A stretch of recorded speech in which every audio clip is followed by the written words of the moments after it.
Next at 11, Storm Team 4 tells us when this chilly rain rolls out. And breaking news, a manhunt ends. Cops find the man who allegedly executed his neighbors over a noise complaint. And Donald Trump Jr. expected to take the stand in his father's civil fraud trial. Next.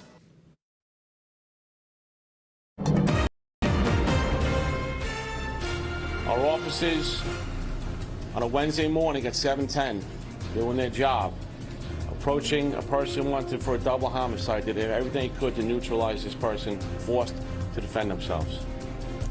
Now at 11, breaking news from Brooklyn. The man wanted for allegedly executing his neighbors over a noise complaint, killed in a standoff with police. Good to be with you. I'm Gilma Avalos, and police say that suspect, 47-year-old Jason Pass, was found in a car around 7 this morning. He ran, and when police cornered him, they say he lunged at them with a knife. News 4's Miles Miller is in Gravesend with the new details. And Miles, the NYPD says they used a special tool to locate the car.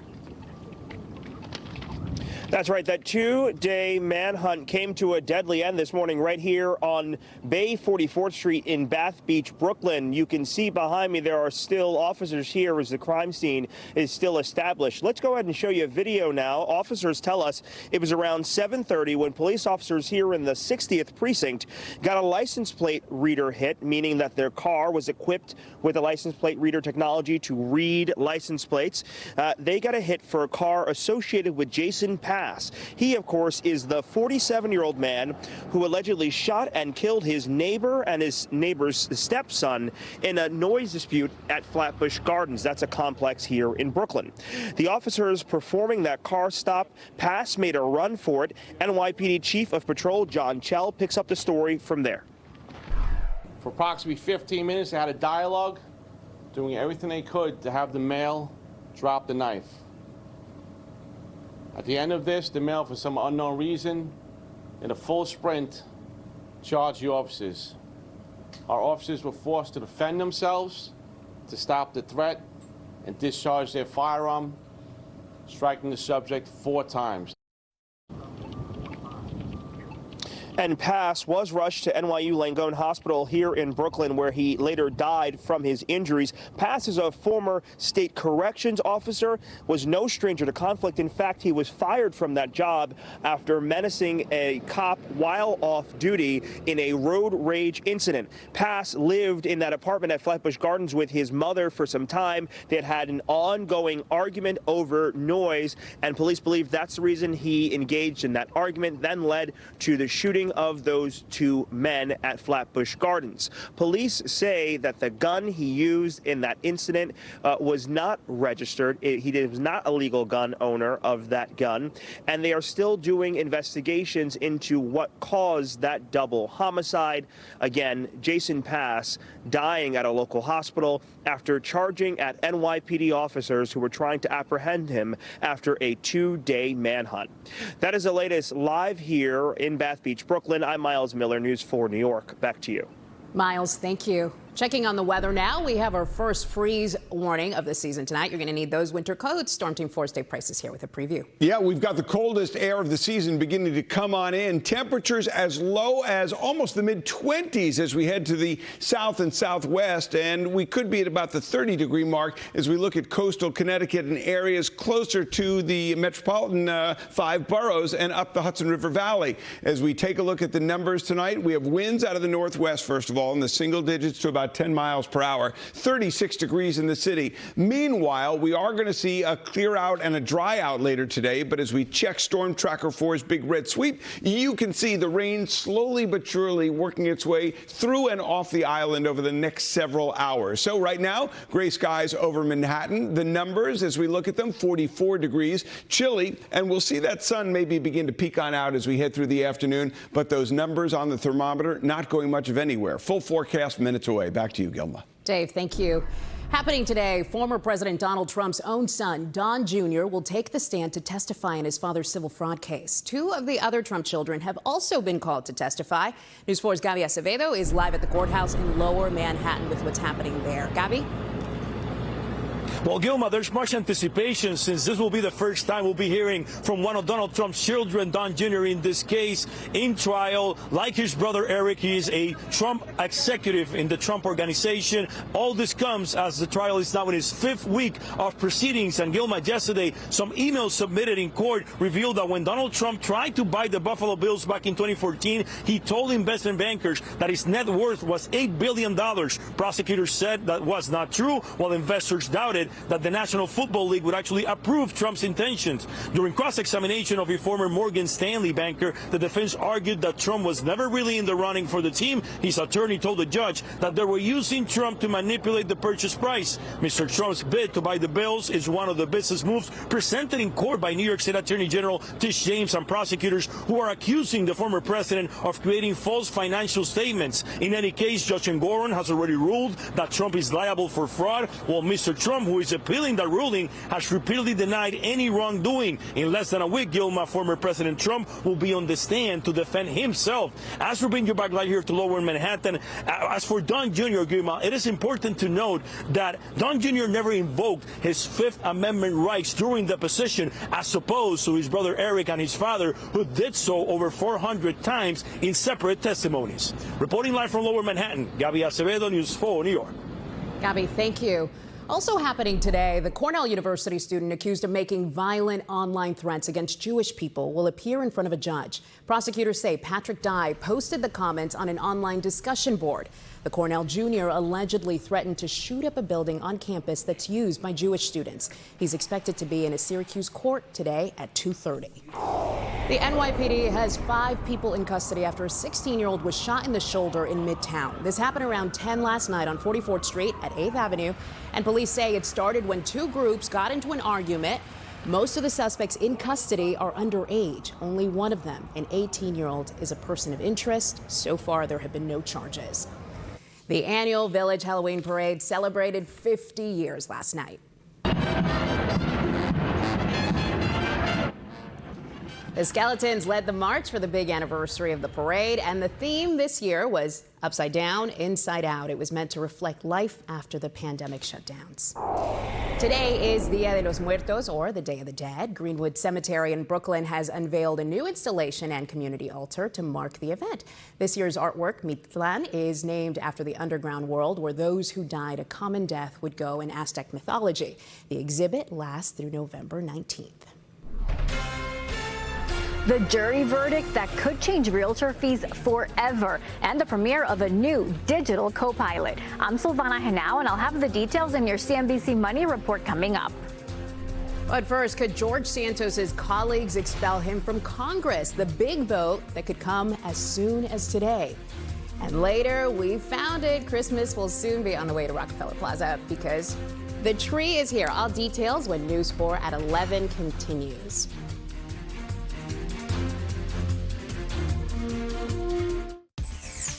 Coming up on New York Live, an underground gem with a passcode and a secret oasis. We'll take you to 2 new hidden gems in K-Town. Plus, the cast of Buffy on their Bloody Good new podcast and affordable fall trends with the style duo.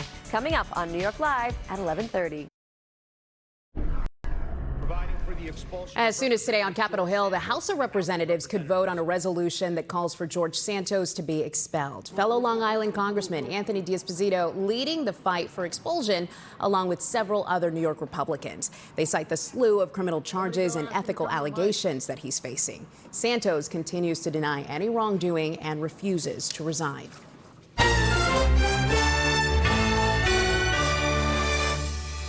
In today's CNBC Money Report, a nearly $2 billion judgment against realtors for inflating commissions. So what does it mean for home buyers? Silvana Henao is at CNBC Global Headquarters with that and the markets. Good morning, Silvana. Gilma, good morning, and a good morning it is for the markets. They are higher to kick off November as investors wait for the Fed decision this afternoon at 2 p.m., where the Fed is most expected to keep rates steady. Right now, the Dow is up more than 200 points. The S&P and the NASDAQ also in the green. A federal jury has found the National Association of Realtors and Large Residential Brokerages liable for about $1.8 billion in damages. Now, they found the groups conspired to keep commissions commissions on home sales artificially high. The verdict is the first in 2 major antitrust lawsuits targeting the longtime industry practice, seeking to drive down commissions and change the way agents are paid. Microsoft is launching Copilot today. Now, this is its generative AI tool for businesses, and it's one of the most high-profile AI products to hit the market. Microsoft says Copilot can do most things you may ask an administrative assistant to do, such as summarize video calls, write draft responses to emails, and transform Word documents into PowerPoint presentations, Gilma. Still ahead for us, the Queen of Christmas has a message for you.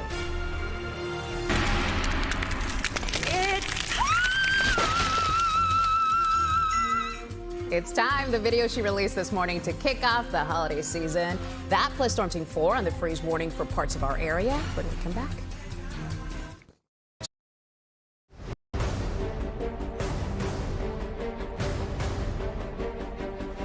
Now to the latest in the Israel-Hamas war. This is new video from overnight of airstrikes targeting what the Israeli military says is a, quote, central Hamas stronghold, the Jabalia refugee camp in Gaza. Palestinian health officials said at least 50 Palestinians were killed. And we just learned that U.S. officials have confirmed to NBC News that some Americans have been able to get out of Gaza at the Rafah border crossing with Egypt. News 4's Tracy Strahan is in the newsroom with more on that. Tracy? Well, Gilma, those evacuations of people in Gaza trapped at the Rafah border marked a very important milestone. It's one that's taking place as we see evidence of the ground invasion in this conflict escalating. New footage of fresh airstrikes. The Israeli army released images of strikes targeting a refugee camp in Gaza. An Israeli military spokesperson said the strike targeted a central Hamas stronghold. Palestinian health officials say at least 50 people were killed. So far, NBC News hasn't independently confirmed the number of injuries or deaths. It's happening as ground forces are expanding and advancing in Gaza. The IDF claims to have struck 300 targets overnight, taking out a senior leader who was integral, they say, in planning the October 7th attacks. All of it happening as the humanitarian situation in Gaza is becoming more dire by the day. This has been a massacre that's been unfolding, and now we're getting to the final chapter of this massacre where even the wounded will not be spared. The world needs to intervene now. Evacuations of people trapped in the Gaza Strip started today. A U.S. official confirms to NBC News that some Americans were able to get out of Gaza at the Rafah border crossing, marking the first time they've been allowed to leave since the Israel-Hamas conflict began. The number believed to be fewer than 10 people. A deal finally reached after days of round-the-clock diplomatic efforts allowing them into Egypt. On Capitol Hill, 2 Biden cabinet secretaries urged the Senate to pass a new foreign aid package, all to help 2 pivotal allies defend themselves, Israel and Ukraine. Congressional Republicans, however, are divided on whether to continue supporting Ukraine in its fight against Russia. In both Israel and Ukraine, democracies are fighting ruthless foes who are out to annihilate them. To separate the package is naive because the threats have commonality. How that fighting is also dangerous for the some 240 hostages being held by Hamas militants, including children. Some are reportedly being held in Hamas's tunnels that the Israeli military is now focusing on. Gilma, back to you. Tracy, thank you. To the weather now, and we are back to dreary and cold. And Dave, it's about to get colder.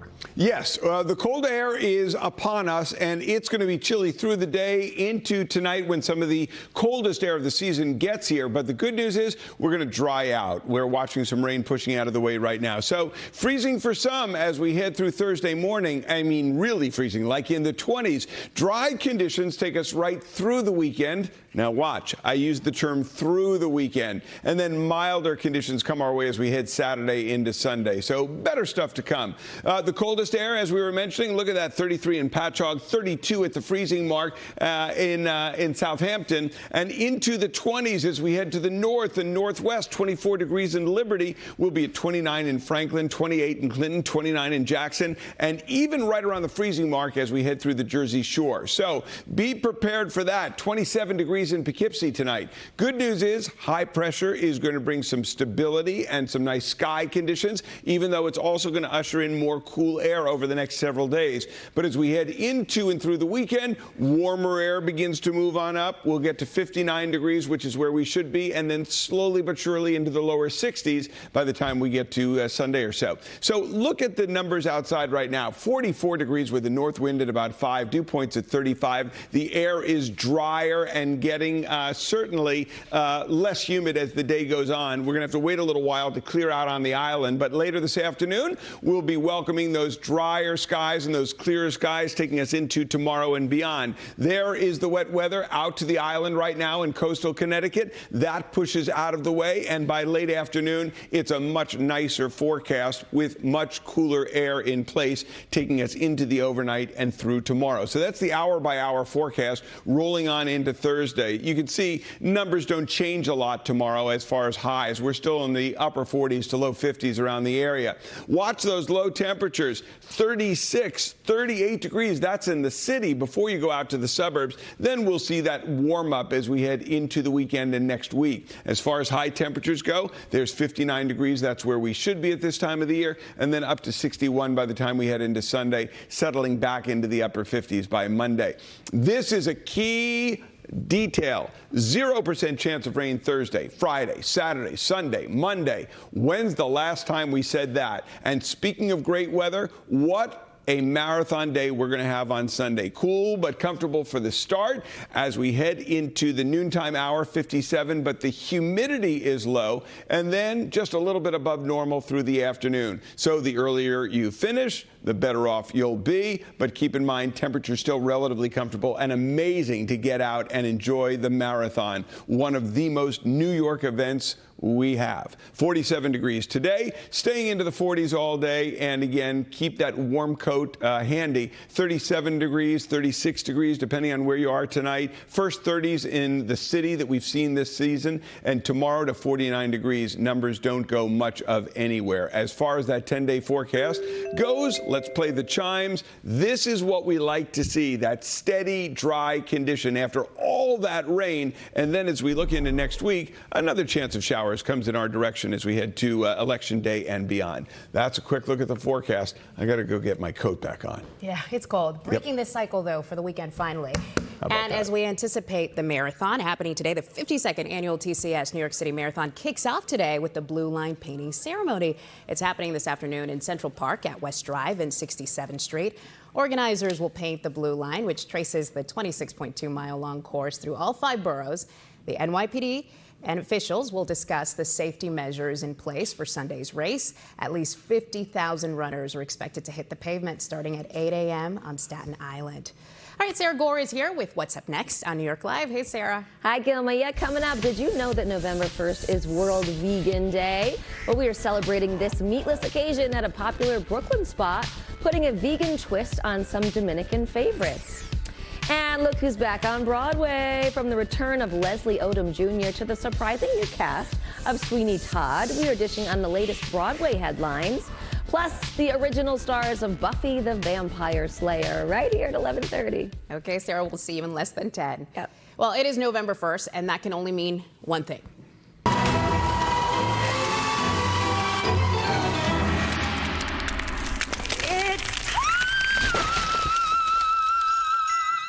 It's time. Overnight, the Queen of Christmas, Mariah Carey, posted that new video online of her holiday anthem, All I Want for Christmas Is You. It's a song that we're definitely going to hear until the end of the year, some 10,000 times, in fact.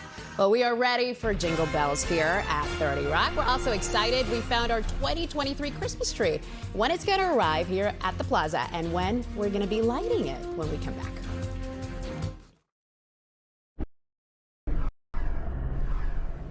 Coming up this afternoon on News 4 at 4, trying to solve the mystery of missing stamps. When a Long Island woman didn't receive forever stamps that she was promised, she said, better get Vaquero. Plus, the return of the red cups. Find out when Starbucks will start handing out its annual holiday cups. And new at 11, Halloween is over and the holiday season is full steam ahead here on November 1st. That means it is time to unveil this year's Rockefeller Center Christmas tree. We found it in Vestal, New York, just outside of Binghamton. The 80-year-old Norway spruce stands 80 feet tall, 43 feet in diameter. After arriving at Rockefeller Center, the 12-ton tree will be wrapped in more than 50,000 multicolored LED lights and crowned with a 9-foot, 900-pound Swarovski star. It was kind of a rumor that this was the tree that was going to be at Rockefeller Center. So I've been watching it every day, every time I come back by here. And yesterday I saw they were kind of wrapping it, and I thought, oh, that's, it's true. 900 pounds sounds like quite a lot. Well, the tree will arrive here on the plaza Saturday, November 11th. The tree lighting is November 29th. At least the weather's starting to match the start of this holiday season. And it's that time of the year again. Sure is. Thank you, Dave. For breaking news and weather updates anytime, head to NBCNewYork.com or our mobile app. New York Live is next. Thanks for being with us. Have a great day.